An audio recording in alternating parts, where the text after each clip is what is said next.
নমস্কার বন্ধুরা, সোমার রান্না করে আপনাদেরকে অনেক অনেক স্বাগত জানাই। তো কেমন আছেন বন্ধুরা? নিশ্চয়ই ভালো আছেন। আজকে আমার রেসিপিটা হলো স্টিক সয়াবিন কাবাব। তো ভিডিওটা শুরু থেকে লাস্ট পর্যন্ত দেখবেন। আমি আজকে বানাবো স্টিক সয়াবিন। তো স্টিক সয়াবিনের জন্য আমার কী কী লাগছে, এখানে স্টিকটা নিয়েছি আমি, এই যে 4টে নিয়েছি স্টিক। আমি এখানে নিয়েছি আমি টমেটো বড় করে টুকরো করে রেখেছি। পেঁয়াজ এইভাবে দেখুন দু ফাল করে নিচে, ছোটো সাইজের পেঁয়াজ, তার জন্য 2 ফালি করেই নিয়েছি আমি। এভাবে আমার বড় বড় ক্যাপসিকামের টুকরোটা লাগবে। এখানে আমি আলু নিয়েছি, আমার আলু লাগবে। তো আলুটা আমি খুব বেশি পাতলা কাটিনি, মিডিয়াম সাইজে দেখুন এইভাবে গোল গোল করে কেটে নিয়েছি একটা আলু।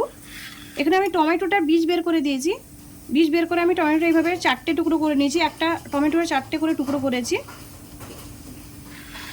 এখানে আমি নিয়েছি সয়াবিনটা আমি 10 মিনিট ঠান্ডা জলে ভিজিয়ে রেখেছিলাম।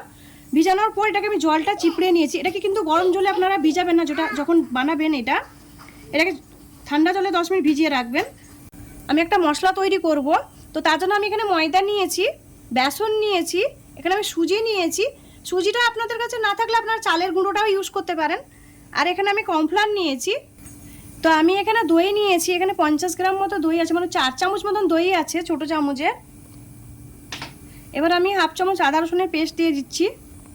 এবার স্বাদ মতো নুন দিচ্ছি আমি। এবার ধনের পাউডার দিলাম। আমি এখানে তেন্দুর মশলা নিয়েছি, তেন্দুরি মশলাটা 1 চামচ দিলাম। ঝালের জন্য লাল লঙ্কার গুঁড়ি দিচ্ছি আমি। এবার গরম মশলার পাউডার দিলাম। আমি এখানে ম্যাগি মশলা নিচ্ছি, টেস্টের জন্য আমি একটা ম্যাগি মশলা দিচ্ছি। ম্যাগি মশলাটা অপশনাল আছে। এবার আমি ময়দা 1 চামচ দিচ্ছি, বেসন 1 চামচ দিচ্ছি, কর্নফ্লাওয়ারটাও আমি 1 চামচ দিলাম,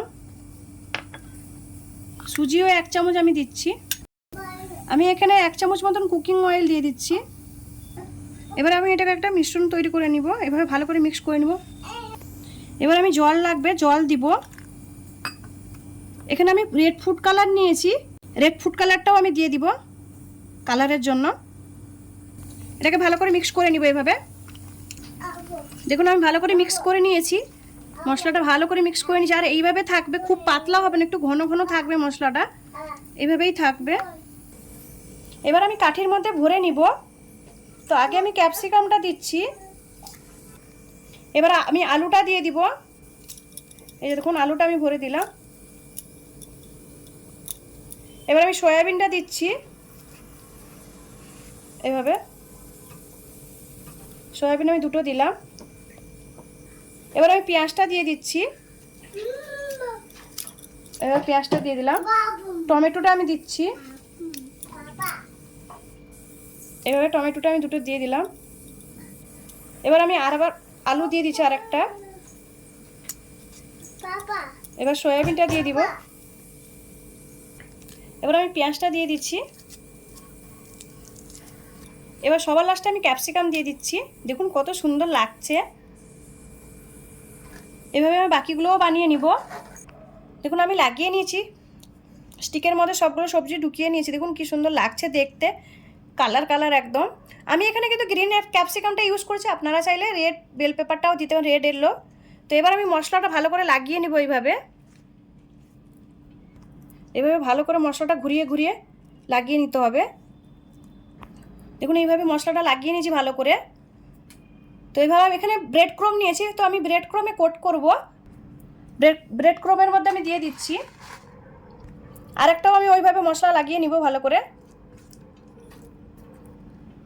দেখুন খুব সুন্দর করে আমি মশলাগুলো লাগিয়ে নিয়েছি। তো বাকিগুলো আমি এইভাবে সবগুলো মশলা লাগিয়ে নিব। আমি সবগুলো লাগিয়ে নিয়েছি, এই যে দেখুন। এবার আমি ব্রেড ক্রম ভালো করে লাগিয়ে নিব, এইভাবে কোট করে নেব ব্রেড ক্রমে। এভাবে উপর থেকে ছড়িয়ে আমি ভালো করে লাগিয়ে নেব ব্রেড ক্রমটা। দেখুন আমি এইভাবে লাগিয়ে নিচ্ছি সুন্দরভাবে, দেখুন কত সুন্দর দেখা যাচ্ছে। তো এইভাবেই লাগিয়ে নিতে হবে। আমি এখানে তাওয়াই বানাবো, ওই জন্য আমি তাওয়াতে তেল বসিয়ে দিয়েছি। এবার আমি তাওয়ার মধ্যে দিয়ে দিব, এভাবে তাওয়ার মধ্যে আমি দিয়ে দিব।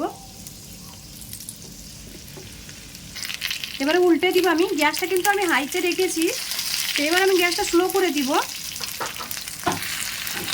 এভাবে উল্টে নিব সবগুলো।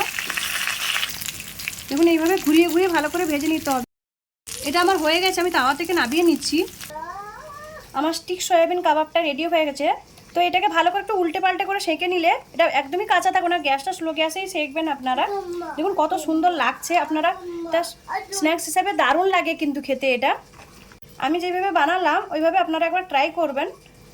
আর আমার এই রেসিপিটা যদি ভালো লাগে লাইক করুন, শেয়ার করুন, সাবস্ক্রাইব করুন, আর আমাকে কমেন্ট করে জানান আমার স্টিক সয়াবিন কাবাবের রেসিপিটা কেমন লাগলো। ধন্যবাদ বন্ধুরা, ভালো থাকেন, সুস্থ থাকেন।